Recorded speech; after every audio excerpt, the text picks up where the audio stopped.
இந்த படத்துல நான் ஒரு பாட்டு எழுத முடியுமான்ற. அப்ப அவன் என்ன சொல்றான், இல்ல அது முடியாது, இளையராஜா தான் இந்த படத்தினுடைய இசையமைப்பாளர், அதனால அவரு தான் அதை பத்தி எல்லாம் டிசைட் பண்ணணும் அப்படின்ட்டாங்க. சரின்னு நான் விட்டேன். ஏன் கேட்டோம்னா, நான் ஐயாவுக்காக 14 பாடல்கள் சொந்தமாக எழுதி தயாரித்து நான் வெளியிட்டுள்ளேன்.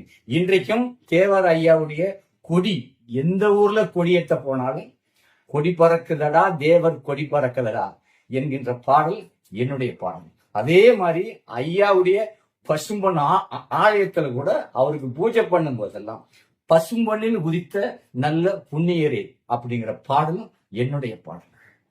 சோ அதுதான் இல்ல இந்த படத்துல நீங்க ஒரு 5-6 இதுல ஆக்டிங் பண்ணுங்க. சரி ஓகேன்ட்டு ஐயாவுடைய படத்துல சும்மா நான் ஒரு 1-2 சீன்ல கூட வந்தா கூட அது நமக்கு ஒரு பெரிய வரலாறு தானே.